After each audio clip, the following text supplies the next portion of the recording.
The Interstellar Academy of Concord hung above the blue-white band of the planet. Like a patient thought, its orbital ring caught sunlight in clean lines, a glinting script against vacuum. Each module labeled an stenciled alphabet that changed every 30 meters. Concord Standard. High glossa, the click notations of the core vein. The scent tags of the Vesperanth. The Academy was not a destination, so much as a sentence in the making. A place beings came to learn how to end with a period instead of an explosion.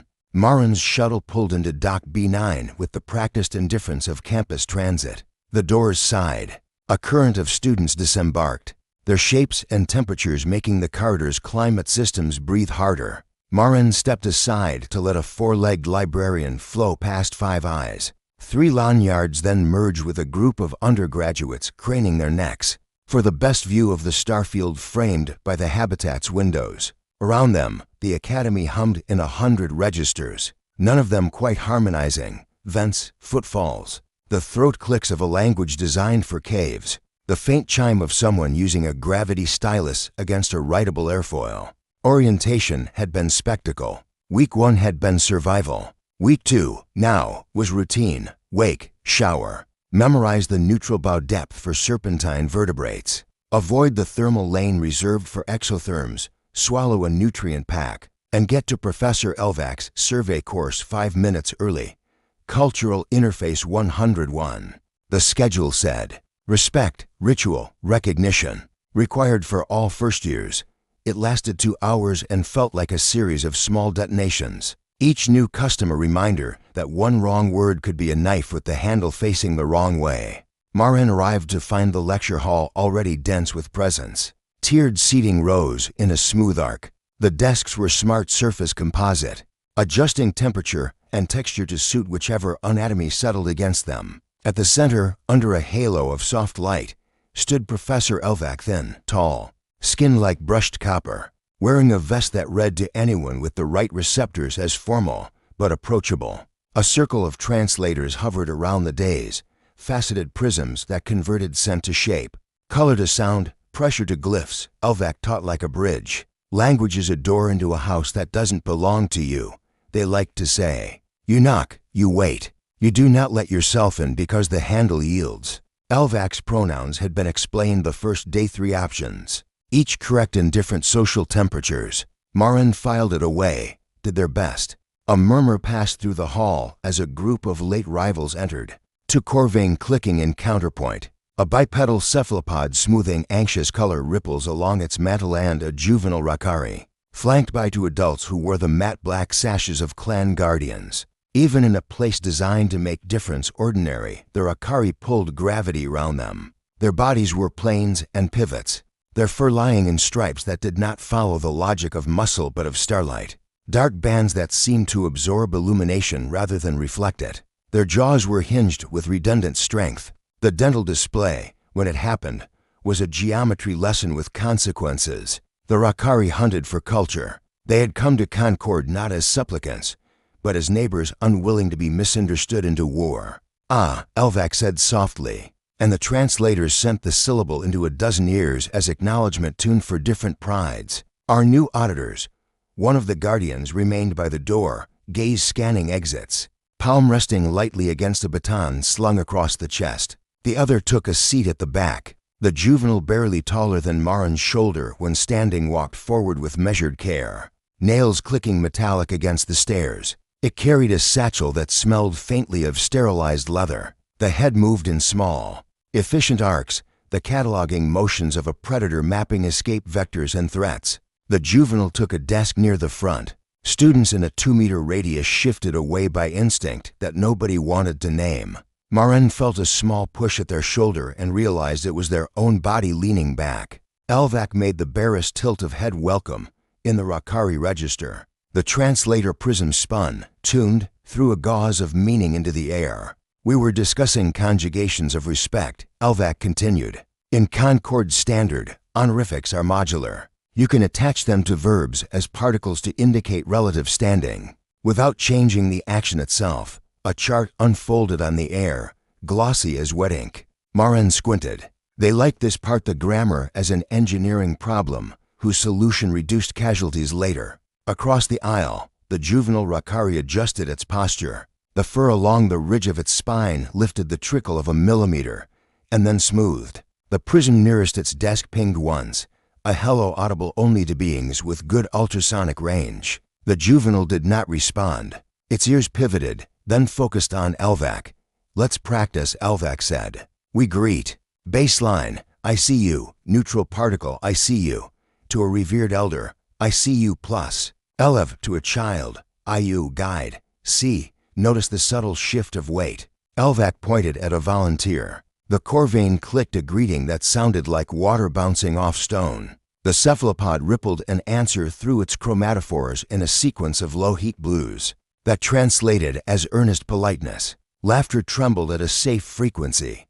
Elvac's gaze fell deliberately and gently on the juvenile. "Would you try, young one?" The prism emitted the Rakari name as a VIRRH sound Maren couldn't quite replicate. A caption appeared, "Sir," followed by a chain of signifiers that meant under the protection of claws of night. Third litter. Oath-cited. Double quotes. Sir RH lowered its jaw in a Rakari minimal assent. The nostrils flared. When it spoke, Concord Standard wrapped around its tongue like a borrowed blade, effective but unfamiliar. "I see you," Sir said. The particles hung slightly misplaced, like buttons fastened in the wrong holes. "Good," Elvac said. Warmth sliding into voice, and then being chopped by the prism into frequencies grown safe. "Now try, I see you plus, Elev." Sir's ears flattened. The jaw moved. The words came out as, "I make you seen, small." There was a pause. Somewhere above, ventilation ticked. On the far tier,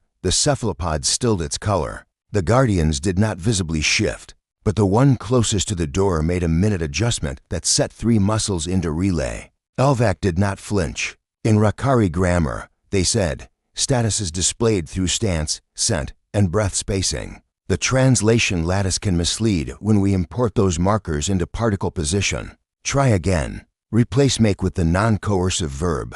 Lift your palate on the final syllable. Sir's pupils narrowed to slits. For a heartbeat, the juvenile was a diagram of self-control. The massive jaw held in neutral. Shoulders not tensing. Tail a careful stillness. The prism dimmed, as if embarrassed. "It does not make," Elvac continued, tone still patient. "In Concord Standard, you are not imposing vision upon them. You are declaring that you see." The moment could have dissipated there. It could have become a problem solved by a change in breath spacing and a nod of ears. A tiny triumph for the daily archive of intercultural survival. It did not. Sir exhaled. Once, twice. The scent that reached the first rows of desks was clean metal. The tang of night air in an ecosystem with moons. The juvenile rolled its jaw, searched for a shape that would not shame it, and found instead the shape that had been carved into its muscles by lineage. The growl was quiet. It did not need volume. It traveled by ancestry, not decibels. It arrived in every vertebrae in the room and asked where those vertebrae wanted to be. If things went very wrong, the sound carried in it the memory of grasses bent under a shoulder, of a cliff path chosen because it smelled like the quarry's terror, of packmates wheeling as one body toward a throat. Marin's hands went cold. Their body remembered wolves, big cats, the cinematic myth of Earth's predators that no longer existed anywhere except in movies, and fringe preserves. But more than that, their body remembered what their body had learned last week. Most species here had bones that telescoped into exoskeletons when afraid. Humans had skin, water, and a thin layer of stubborn. They could not outdisplay threat. They could not project spines. They could stand out around them. The acoustics shifted. The translators, recognizing an utterance that was not a word, balked. The prism's word. A few flared a warning band in amber, and then thought better of it. 2 students folded their arms across their chests and lowered their heads, a reflex borrowed from species where the throat was currency. The cephalopod drained to gray. Elvac's mouth opened and closed, a small recalibration. "Young sir," they said, and the prism translated the teacher's voice into a pressure on the air that signified de-escalation. "I hear your frustration. It is not shameful to struggle in first conjugation. We are all."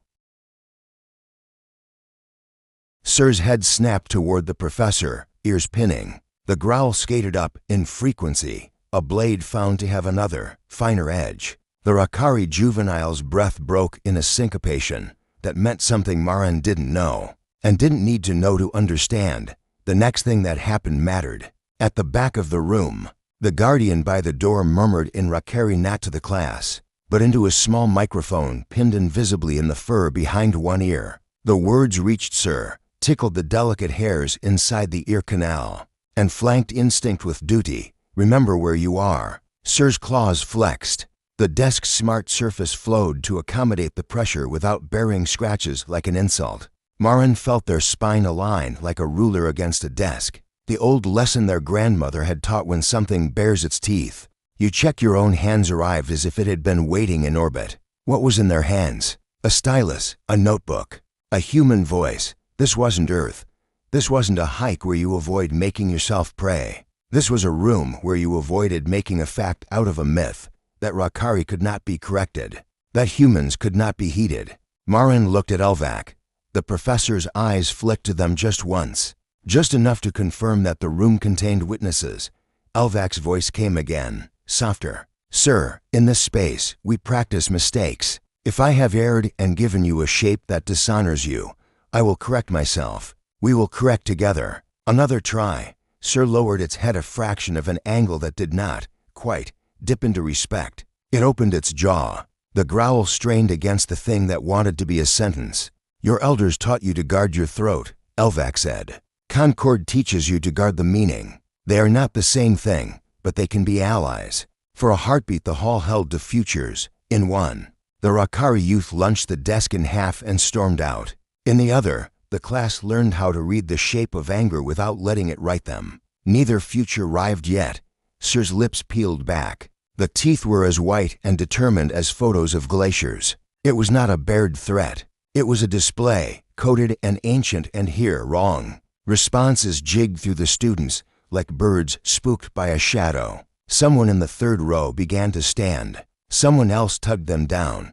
Marin's breath found an even tempo. They remembered the sessions in the VR lab where a Rakari elder had lectured, while idly flipping a practice knife between pads of fingers so tender it looked like caress. Never require a being to abandon the thing that kept their ancestors alive. Invite it to stand down. They remembered, too, that translation wasn't only devices, it was posture, pace, verb choice. Elvac lifted a hand, palm open in a gesture old across many worlds. Young one, they said, this is the particle for reverence. They tapped the glyph. I see you plus Elev. Sir made a sound like a laugh if laughter had claws. Elev is not truth, it said. Your smell is not authority. And that was the edge, thin and bright. A wire tightened between cultures. Elvac's jaw stilled. You could hear, if you had a certain kind of ear, the shift from pedagogical patience to procedural necessity. If I am not your authority, Elvac said slowly, I am still your teacher in this place. And in this place, you will use respect particles when addressing instructors. That is the agreement you made when you entered the hall. The prisms translated agreement with a shimmer of contract law syntax, turning it from a soft expectation into a hard shape. Marin saw Sir's fur flicker as the juvenile recognized a trap: either comply and formalize submission, or refuse and escalate beyond a recoverable moment. Marin's grandmother had also said, if the rules produce a lose-lose, you make a third path. You say something that rearranges the room. As the silence tightened, the classroom's UI took pity and projected a faint, automatic overlay above the days, conflict de-escalation protocols available. Elvac did not reach for them. The guardians did not move. The students did not inhale. Marin stood. The motion was not dramatic. They rose like a thought that has taken its time. Standing did not put them above the Rakari in any meaningful metric mass, reach, momentum, but it let their voice travel without asking for permission from their diaphragm. Marin did not look at Elvac. They did not look at the guardians. They looked at Sir, and because they had paid attention all week, they angled their chin to remove any suggestion of challenging height. They set their shoulders not square but open. They let their hands hang, empty and visible. Sir, Marin said, and made the name correctly enough that the prism refrained from pity filling the vowels. You snarled at the teacher. Their voice was a small ship pushing into a headwind. Around it, translators clicked gently, turned down their own sense of emergency, waited to see which way the pressure would blow. Maren did not add that was wrong or don't do that, they said. Apologize. The word bounced against the room and lost none of its edges. It had no particle for reverence attached, because in Concord Standard, the imperative drew its authority from the speaker's willingness to stand behind it. The prisms did not soften it. There was nothing to soften. It was a command without volume, and in that it sounded, to some ears, like a thing that hunted without needing to run. The guardian by the door shifted and then stilled. The cephalopod's mantle burst briefly into surprised gold. The Corvain's clicks fell silent, mid-syllable. Somewhere in the overhead, the ventilation chose that exact instant to pause and rebalance flow. And so the room held nothing but the aftermath of a single word laid down like a track. Elvac's lips parted. If they were surprised, it was not because a human had spoken. It was because the human had spoken in the precise cavity left by the collision of two protocols, and had made a third. Sir's eyes fixed on Maren, the pupils widened not Hunter's focus, but an intake of data. That small flare of black ate the green, until the eye was more night than color. The jaw lowered a fraction. The ears tilted. Every visible vector of the Rakari's attention reoriented toward the human, who had just organized the air. Across the back row, the second guardian lifted one finger, halt. The first put two fingertips against their own wrist where a pulse could be read. Elvac didn't move at all. Maren did not repeat themselves. Instinct told them repetition would make a ladder out of a rope and invite climbing. They stood with their feet planted hip-width, which mammalian protocols read as neither aggressive nor retreating. They let their face remain neutral in the way humans had to practice, jaw unclenched, brows not lowering into threat, mouth neither smiling nor baring its own small, unconvincing teeth. Sir's chest rose. The fur along the spine flattened fully, then lifted a hair and flattened again, an unresolved equation writing itself across skin. The growl did not come. The juvenile's tongue touched the roof of its mouth, a Rakari moment for tasting air, and the scent that reached the first rose was no longer metal or moon. It was something like rain on stone, a shift, a possible. Maren was aware, distantly and absurdly, that they would be late to the lab if this went long, that their palms were damp, that their heart was beating at a speed their med band would later misinterpret as exercise. They were aware, too, that something had tipped in the hall, and that until it fell and settled, no one could move. Even the professors fell silent. The silence in the lecture hall did not end when Sir stopped growling. It lingered, stretched, and hardened into something brittle like the moment before glass breaks. Professor Elvac's throat worked once, but no sound came. The guardian at the door shifted his weight, claws brushing the grip of his baton. Students held themselves taut, unsure whether to flee or to wait. Only two figures seemed unshaken, the predator cub Sir, fur bristling faintly along its spine, and Maren, standing with hands loose at their sides. You understood him, Elvac said at last, their voice hushed but carrying in the brittle quiet. No one has ever compelled one of them to. It's not about compulsion, Maren cut in, their voice steady. It's about choice. Sir's ears flicked, swiveling toward Maren as though the words carried scent. The cub's tail thudded against the desk once, a heavy punctuation. Professor Elvac's copper-colored skin seemed to shimmer faintly, a nervous flush. Young one, they said carefully, addressing Sir now. Our lesson was only on conjugation. The cub's lips peeled back, exposing those shard-white teeth again. The sound that followed wasn't a growl this time, but a single word in Concord Standard. Thick and uneven, sorry. The syllables rasped like stone dragged across metal. But the meaning was undeniable. For a beat, no one moved. The cephalopod student's mantle flashed a shocked pattern of yellow and violet. The Corvain clicked in disbelief,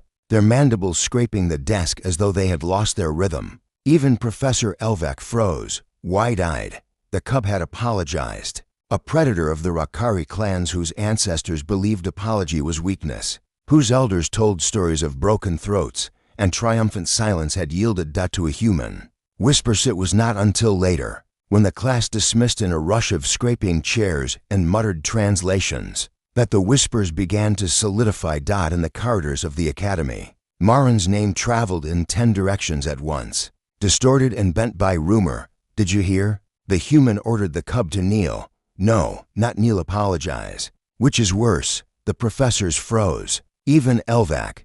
I think the human has some kind of hidden pheromone. Humans? Pheromones? Don't be ridiculous. Still, the cub listened. By the time Marin returned to their quarters, the air in the common halls had shifted. Students glanced at them and then away, some curious, others wary. A group of insectoid scholars clicked their mandibles in a code too fast for translators. But Marin caught the tail end, fragile prey. Dangerous voice. The words weighed heavier than they wanted to admit. Sirs Pridith next day. Sir arrived to class earlier than usual. The cub's stride was slower, more deliberate, each claw-tipped step like a drumbeat. The guardians shadowed at a distance, letting their charge stand alone. Marin, sitting near the back, felt the cub's gaze settle on them. Sir padded closer. Students shifted nervously, clearing space in the aisle. When the cub stopped beside Marin's desk, the air grew taut again. You shamed me, Sir said. The translator prism rendered the words into dry syllables, but the undercurrent of wounded pride came through unmuted. Marin looked up, expression even. No, you shamed yourself. The cub's pupils contracted to narrow slits. A low vibration trembled in its chest, but the sound carried hesitation this time, not fury. Not quite. Marin leaned forward, resting elbows on the desk. Where I come from, strength isn't in the growl. It's in knowing when not to use it. A ripple went through the watching students. Some leaned in, hungry for drama. Others froze, convinced blood would follow. Sir's tail lashed once, but instead of another growl, the cub said, voice rough and resentful, sorry. This time the word was directed at Marin. And the hall. Once again, gasped out the professors' worry that evening. The professors convened in the council chamber, a room paneled in black stone from a world none of them had ever visited. Holographic files flickered above the table, replaying the incident, the cub's growl. Marin's command, the apology. This is troubling, said Professor, her 6 eyes narrowing. The Rakari clans do not apologize. To force one into it is to overturn centuries of instinct. Not forced, Elvac corrected. Though their tone was weary, the human spoke, and the cub yielded. I saw no coercion, I saw resonance. Another professor tapped the desk, mandibles clicking. If predators yield to humans, the balance of fear may shift. And if fear shifts, so does power. Finished YRRH. The chamber grew heavy with silence. They were scholars, not generals. But they knew history. Wars had started over smaller ruptures in instinct. And all of them knew this. If word reached the Rakari elders, they would not react kindly to a cub lowering its head before an alien species. Marin alone in their quarters. Marin stared at their reflection in the small polished surface above the wash basin. Their own face looked back, tired eyes and a mouth drawn into a line too flat to be mistaken for calm. They replayed the moment over and over, the growl, the silence, the word apologize leaping from their throat before they could weigh it. It hadn't been planned. It had simply felt right. But why had Sir listened? Why had the cub bred for dominance, raised for defiance, stopped? Marin exhaled, slow and shaky. The professor's silence had been louder than applause. It meant something was shifting, something dangerous. And deep down, beneath the exhaustion, a thought stirred that refused to quiet. What if this wasn't about me at all? What if humans carry something even we don't understand? By the third rotation after the incident, the academy no longer hummed with its usual chaotic music of languages and bodies. It pulsed with rumor. In the study atriums, insectoid scholars tapped codes into the resin walls. Human voice compels predator. In the cafeterias, cephalopods rippled anxious colors over their mantles. Whispering in pigments, the cub bowed. Even in the zero-G meditation spheres, where sound was forbidden, telepaths leaked the thought like a pulse across the still air. Something shifted in the hall of LVAK. No rumor stayed intact for long. Some claimed Marin had spoken an ancient predator's dialect hidden in Concord Standard. Others said humans had chemical glands that triggered obedience. A few insisted it was nothing, just coincidence. A young Rakari cub learning the hard shape of humility. But the most dangerous stories were the quiet ones. The ones that reached the ears of predators themselves. Stories that suggested humans fragile, skin-wrapped humans could command a two. The professors conveneth professors of the academy met in the council chamber that evening. It was a circular room, black stone veined with silver threads, a gift from a mining guild that had once nearly torn itself apart in civil war. The walls remembered conflict. A holo recording of the lecture hall hovered above the center table. The sound played back in crystalline fidelity. The growl, Marin's command, the cub's apology. Every pause, every intake of breath, was amplified by the chamber's acoustics. Professor, the insectoid linguist, clicked her mandibles until the translator prism rendered the sound as words. You all heard it. That was no mistranslation. The cub submitted. Elvac folded their coppery hands. The cub chose. That is not the same choice, scoffed one of the reptilian philosophers, scales rattling faintly with each syllable. Instinct does not choose. Instinct bows only to greater instinct. If a Rakari cub lowers its head, it is because something older than language has bent it. Around the table, unease thickened. Another professor, a cephalopod with skin-shifting storm gray, pulsed. If the clans learn their young yield to humans, they will see weakness. They will strike harder to erase the stain. And if they believe humans compel, or countered, then they will see a threat. Either way, the balance tilts. Elvac's voice cut through, quiet but edged. Balance always tilts. That is why we are here, to catch it before it falls too far.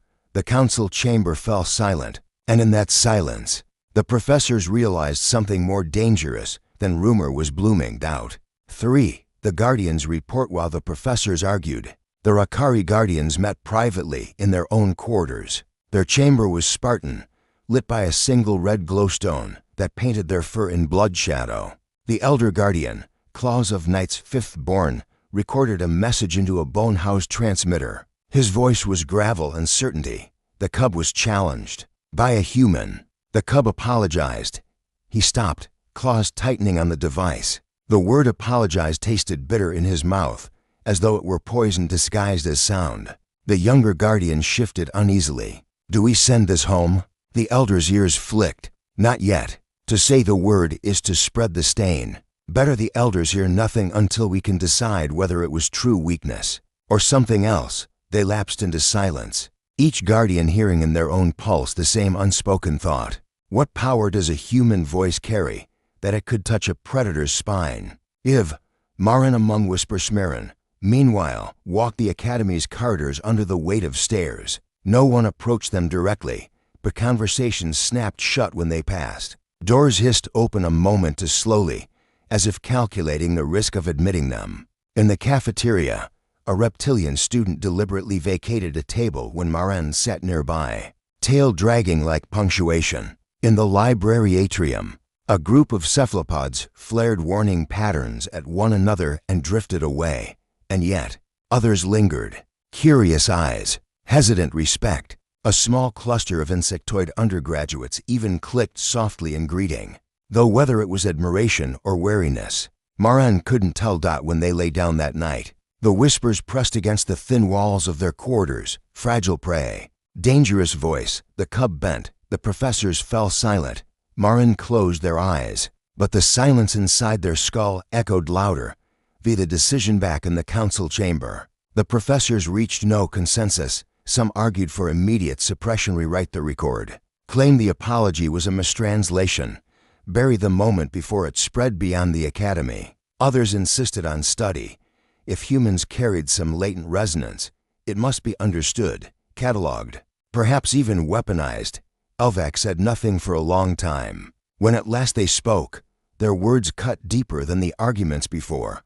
If we suppress, the rumor grows. If we study, the clans revolt. There is no safe path, but perhaps there is a truthful one. Year's mandibles clicked in skepticism. Truth rarely keeps teeth from throats.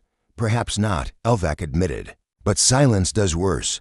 The council ended with no vote, no decision. Just silence. Thick, absolute, and telling.